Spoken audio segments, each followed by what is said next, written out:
ತುಂಬ ದೊಡ್ಡ ಕನಸಿದೆ. ಆ ದೊಡ್ಡ ಕನಸಿಗೆ ಅಂದರೆ ಒಂದು ದೊಡ್ಡ ಮರವನ್ನು ಬೆಳೆಸ್ಬೇಕನ್ನುವಂತಹ ಒಂದು ಕನಸಿದೆ. ಈಗ ಸಸಿಯನ್ನು ನೆಡುವಂತಹ ಪ್ರಯತ್ನ ಮಾಡ್ತಾಯಿದ್ದೀನಿ. ಮಣ್ಣು ಗೊಬ್ಬರ ಎಲ್ಲ, ಅದಕ್ಕೆ ನೀವು ಕೂಡ ನೀರೇರೋದು ಪೋಷಣೆ ಮಾಡಿ. ಅಂದರೆ ವಿಶ್ ಅಷ್ಟೇ, ಇನ್ನೇನು ನಾನು ಏನು ಅಪೇಕ್ಷೆ ಪಡ್ತಾನೆ, ಜಸ್ಟ್ ಒಂದು ಶುಭ ಹಾರೈಸಿ ಅಷ್ಟೇ ಕೇಳ್ಕೊತಾ ಇದ್ದೀನಿ. ಸೊ ದತ್ತು ತಗೊಳ್ಳುವಂತಹ ಒಂದು ನಿರ್ಧಾರ ಯಶಸ್ವಿಯಾಗಿದೆ. ಮಗು ಆದಷ್ಟು ಬೇಗ ಮನೆಗೆ ಬರಲ್ಲ, ನಾನೇ ಮಗು ಹತ್ರ ಹೋಗ್ತೀನಿ. ಹೋದಾಗ ನಿಮಗೆ ಅದು ವಿಡಿಯೋ ಫೋಟೋ ಎಲ್ಲ ಮಾಡಿ ತೋರಿಸ್ತೀನಿ ಹೇಗಿದೆ, ಹೇಗೆ ಮಾಡಬೇಕು, ಏನೇನೆಲ್ಲ ಪ್ಲ್ಯಾನ್ ಇದೆ ಅಂತ. ಇದು ಒಂದಷ್ಟು ಜನರಿಗೆ ಪ್ರೇರಣೆ ಆದರೆ ಒಳ್ಳೆಯದು. ನಮಸ್ಕಾರ ಎಲ್ರಿಗೂ, ನಾನು ರಮ್ಯಾ ಜಗತ್ ಮೈಸೂರು. ಮೈಕ್ ಹಾಕ್ಕೊಂಡಿದ್ದೀನಿ ಅಂತ ಕನ್ಫರ್ಮ್ ಮಾಡ್ಕೊಂಡೆ, ಇಲ್ಲಾಂದ್ರೆ ಮತ್ತೆ ಇನ್ನೊಂದು ಸತಿ ವಿಡಿಯೋ ಮಾಡಬೇಕಾಗತ್ತೆ. ಅದಕ್ಕೆ ತಮ್ಮನೇಲೆಲ್ಲ ಆಲ್ರೆಡಿ ನೋಡಿರ್ತೀರ. ಹೌದು, ನಾನು ಇನ್ನೊಂದು ಮಗುವನ್ನು ದತ್ತು ತೊಗೋತಾ ಇದ್ದೀನಿ. ಆಲ್ರೆಡಿ ಒಂದು ಮಗ ಇದ್ದಾನೆ, ಇವ್ರಿಗೇನಕ್ಕೆ ಅಂತ ಅಂದ್ಬಿಟ್ಟು ಒಂದಷ್ಟು ಜನ ಕೇಳ್ಬೋದು. ಇಲ್ಲ, ಬೇಕಿದೆ, ಮಗು ಬೇಕಿದೆ, ಅದಕ್ಕೋಸ್ಕರನೇ ದತ್ತು ತೊಗೋತಾ ಇದ್ದೀವಿ. ಯಾವ ಮಗು ಏನು ಅಂತ ಹೇಳ್ತೀನಿ. ಎಲ್ಲ ಆಲ್ಮೋಸ್ಟ್ ಮಾತುಕತೆ ಎಲ್ಲ ಮುಗಿದಿದೆ, ಅವ್ರ ಕಡೆಯಿಂದನೂ ಒಪ್ಪಿಗೆ ಸಿಕ್ಕಿದೆ. ಇನ್ನೇನೇ ಇದ್ರೂ ಜಸ್ಟ್ ಪೇಪರ್ ಪ್ರೊಸೀಜರ್ಗಳು ನಡಿಬೇಕು. ಅದು ಕೂಡ ಸೋಮವಾರದಿಂದ ನಡೆಯುತ್ತೆ. ದತ್ತು ತೊಗೊಳ್ಳೋದು ಅಂತಂದರೆ ಮಗು ಅಂತ ಅಂದ್ಕೊಂಡಿರ್ತೀರ, ಹೌದು ಮಗುನೇ. ಒಂದಷ್ಟು ದಿನಗಳ ಹಿಂದೆ, ಒಂದು 3-4 ದಿನಗಳ ಹಿಂದೆ ನಾನೊಂದು ವಿಡಿಯೋ ಮಾಡಿದ್ದೆ. ಮಗನನ್ನು ಸರ್ಕಾರಿ ಶಾಲೆಗೆ ಸೇರಿಸ್ತಾ ಇದ್ದೀನಿ ಅಂತ ಅಂದ್ಬಿಟ್ಟು.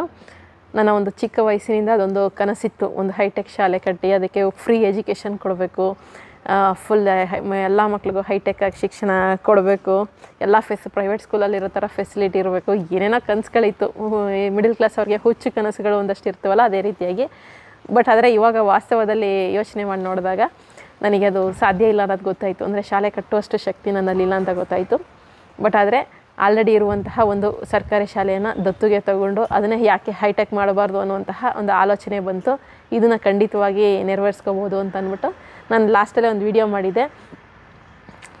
ಬೇರೆಯವ್ರನ್ನೆಲ್ಲ ಸರ್ಕಾರಿ ಶಾಲೆಗೆ ಸೇರಿಸಿ ಅಂತ ಹೇಳೋದಕ್ಕಿಂತ ಮುಂಚೆ ನಾವು ಸರಿಯಾಗಿರಬೇಕು ಅನ್ನೋ ಕಾರಣಕ್ಕೋಸ್ಕರ ಫಸ್ಟು ನನ್ನ ಮಗನನ್ನು ತೆಗೆದು ಸರ್ಕಾರಿ ಶಾಲೆಗೆ ಹಾಕಬೇಕು ಅನ್ನುವಂತಹ ಒಂದು ಆಲೋಚನೆಯನ್ನು ಕೂಡ ಮಾಡಿ ಅದು ನಿರ್ಧಾರವನ್ನು ಕೂಡ ಮಾಡಿ ಆಯಿತು.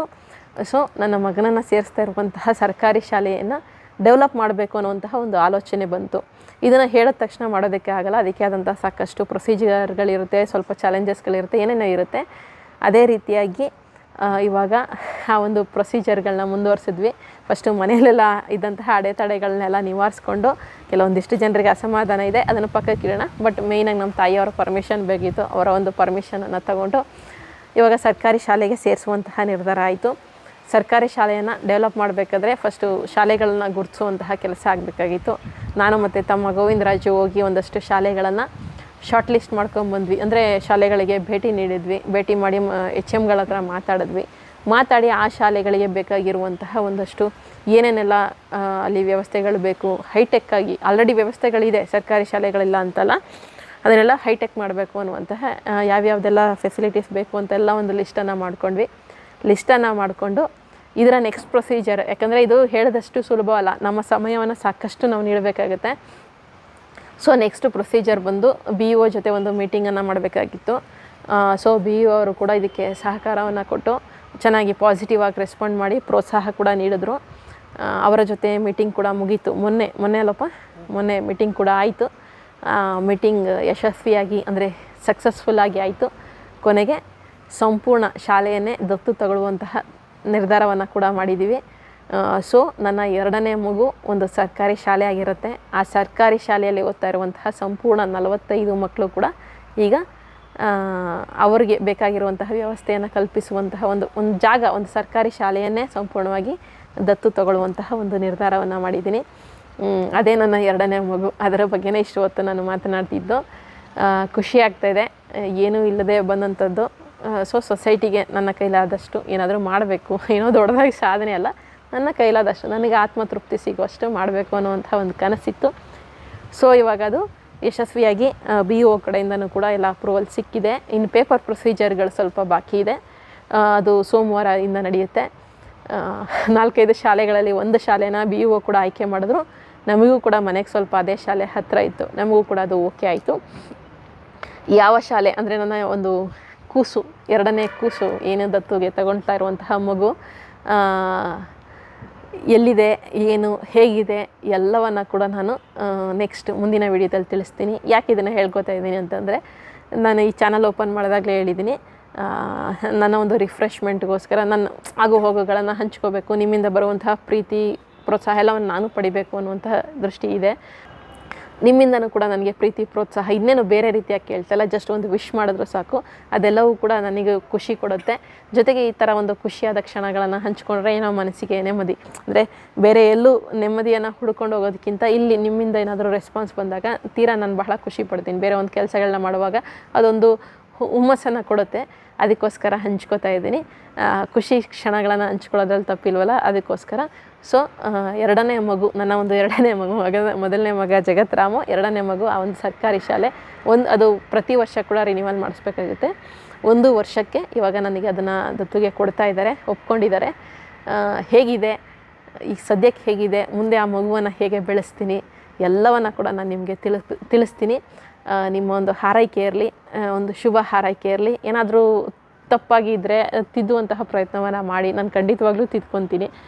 ನಾನು ನೆಕ್ಸ್ಟು ತಿಳಿಸುವಾಗ ಏನಾದರೂ ಜೊತೆಗೆ ಅದರಿಂದ ಒಂದಷ್ಟು ಜನರಿಗೆ ಕೆಲಸ ಸಿಗುತ್ತೆ. ಆ ಡೆವಲಪ್ಮೆಂಟಲ್ಲಿ ಎಲ್ಲವನ್ನ ಕೂಡ ನಾನು ನನ್ನ ಸಬ್ಸ್ಕ್ರೈಬರ್ಸ್ಗೆ ಆ ಕೆಲಸವನ್ನು ಕೊಡಬೇಕು ಅಂದ್ಕೊಂಡಿದ್ದೀನಿ. ನಿಮಗೆ ತಿಳಿದಂಥವ್ರು, ಅವಶ್ಯಕತೆ ಇರೋವಂಥವ್ರು, ಈಗ ಒಂದು ಗಾರ್ಡನಿಂಗ್ ಮಾಡಬೇಕಾಗ್ಲಿ ನಾನು ನಿಮಗೆ ತಿಳಿಸ್ತೀನಿ. ಯಾರಾದರೂ ಬೇಕಿದ್ದವ್ರು, ಕೆಲಸ ಬೇಕಿದ್ದವ್ರು ಬನ್ನಿ ಅಂತ ನಿಮಗೆ ಆ ಕೆಲಸವನ್ನು ಕೊಟ್ಟು ಮಾಡುವಂಥದ್ದೆಲ್ಲ ಮಾಡ್ತೀನಿ. ಎಲ್ರಿಗೂ ಅಂತಲ್ಲ, ಅವಶ್ಯಕತೆ ಏನೇನಿದೆ ಅಂಥವರಿಗೆ ಕೆಲಸ ಸಿಗಲಿ. ಜೊತೆಗೆ ಟೈಲರ್ಗೆ ಆಗಿರ್ಬೋದು, ಇನ್ನು ಸಾಕಷ್ಟು ಹೇಳ್ತೀನಿ ನಾನು ಸ್ಟೆಪ್ ಬೈ ಸ್ಟೆಪ್ಪು. ತುಂಬ ದೊಡ್ಡ ಕನಸಿದೆ. ಆ ದೊಡ್ಡ ಕನಸಿಗೆ ಅಂದರೆ ಒಂದು ದೊಡ್ಡ ಮರವನ್ನು ಬೆಳೆಸ್ಬೇಕನ್ನುವಂತಹ ಒಂದು ಕನಸಿದೆ. ಈಗ ಸಸಿಯನ್ನು ನೆಡುವಂತಹ ಪ್ರಯತ್ನ ಮಾಡ್ತಾಯಿದ್ದೀನಿ. ಮಣ್ಣು ಗೊಬ್ಬರ ಎಲ್ಲ, ಅದಕ್ಕೆ ನೀವು ಕೂಡ ನೀರೇರೋದು ಪೋಷಣೆ ಮಾಡಿ. ಅಂದರೆ ವಿಶ್ ಅಷ್ಟೇ, ಇನ್ನೇನು ನಾನು ಏನೂ ಅಪೇಕ್ಷೆ ಪಡ್ತಾಯಿಲ್ಲ, ಜಸ್ಟ್ ಒಂದು ಶುಭ ಹಾರೈಸಿ ಅಷ್ಟೇ ಕೇಳ್ಕೊತಾ ಇದ್ದೀನಿ. ಸೊ ದತ್ತು ತಗೊಳ್ಳುವಂತಹ ಒಂದು ನಿರ್ಧಾರ ಯಶಸ್ವಿಯಾಗಿದೆ. ಮಗು ಆದಷ್ಟು ಬೇಗ ಮನೆಗೆ ಬರಲ್ಲ, ನಾನೇ ಮಗು ಹತ್ರ ಹೋಗ್ತೀನಿ. ಹೋದಾಗ ನಿಮಗೆ ಅದು ವಿಡಿಯೋ ಫೋಟೋ ಎಲ್ಲ ಮಾಡಿ ತೋರಿಸ್ತೀನಿ, ಹೇಗಿದೆ, ಹೇಗೆ ಮಾಡಬೇಕು, ಏನೇನೆಲ್ಲ ಪ್ಲ್ಯಾನ್ ಇದೆ ಅಂತ. ಇದು ಒಂದಷ್ಟು ಜನರಿಗೆ ಪ್ರೇರಣೆ ಆದರೆ ಒಳ್ಳೆಯದು. ಆ ಒಂದು ಶಾಲೆಯಲ್ಲಿ ಈಗ 45 ಮಕ್ಕಳಿದ್ದಾರೆ. ಮುಂದೆ ಅದನ್ನು 100 ಸಂಖ್ಯೆ ಸುತ್ತ ಆ ಒಂದು ಶಾಲೆ ಹೈಟೆಕ್ ಆಗಿರೋದು ನೋಡಿ, ಸುತ್ತಮುತ್ತ ಹಳ್ಳಿಯಲ್ಲಿರುವಂಥವ್ರು, ಆ ಹಳ್ಳಿಯಲ್ಲಿರುವಂಥವ್ರು ಹೇಳೋದು ಮರ್ತೆ, ಅದೊಂದು ಹಳ್ಳಿಯಲ್ಲಿರುವಂತಹ ಒಂದು ಕನ್ನಡ ಸರ್ಕಾರಿ ಪ್ರಾಥಮಿಕ ಶಾಲೆಯನ್ನು ತಗೊಳ್ತಾ ಇರೋವಂಥದ್ದು. ಆ ಹಳ್ಳಿಯಲ್ಲಿರುವಂಥವ್ರು, ಆ ಹಳ್ಳಿಯಲ್ಲಿರುವಂತಹ ಜನ ಸಾಕಷ್ಟು ಜನ ಪ್ರೈವೇಟ್ ಶಾಲೆಗೆ ಸೇರಿಸಿದ್ದಾರೆ. ಹಣ ಉಳ್ಳವರು ಸೇರಿಸಲಿ, ನಮ್ಮದೇನು ತೊಂದರೆ ಇಲ್ಲ. ಸಾಲ ಮಾಡಿ ಸೇರಿಸಿರೋವಂಥವರೆಲ್ಲ ಅದನ್ನು ಬಿಟ್ಟು ಅಲ್ಲೇನು ವ್ಯವಸ್ಥೆ ಇದೆಯೋ ಅಷ್ಟೇ, ಅದಕ್ಕಿಂತ ಚೆನ್ನಾಗಿ ಇಲ್ಲಿ ಸರ್ಕಾರಿ ಶಾಲೆಯಲ್ಲಿ ವ್ಯವಸ್ಥೆ ಇದೆ ಅನ್ನೋ ಕಾರಣಕ್ಕೆ ಮಕ್ಕಳನ್ನು ತಂದು ಇಲ್ಲಿಗೆ ಸೇರಿಸಲಿ ಅಷ್ಟೇ ನಾನು ಕೇಳ್ಕೊಳ್ಳೋದು. ಜೊತೆಗೆ ಸುತ್ತಮುತ್ತ ಹಳ್ಳಿಯಲ್ಲೂ ಕೂಡ ಏನಾದರೂ ಸರ್ಕಾರಿ ಶಾಲೆ ಇಲ್ಲದೆ ಇರೋರು ತಂದು ಇಲ್ಲಿಗೆ ಮಕ್ಕಳನ್ನು ಸೇರಿಸಲಿ ಅನ್ನುವಂತಹ, ಒಂದು 100 ಮಕ್ಕಳಾದರೂ ಆಗಲಿ ಅನ್ನುವಂತಹ ಒಂದು ಉದ್ದೇಶ ನನಗಿದೆ. ನೀವು ಕೂಡ ವಿಶ್ ಮಾಡಿ ಅಂತ ಕೇಳ್ಕೊತೀನಿ. ಮುಂದಿನ ವಿಡಿಯೋ ಜೊತೆ ಮತ್ತೆ ಸಿಗ್ತೀನಿ. ಧನ್ಯವಾದಗಳು. Thank you so much.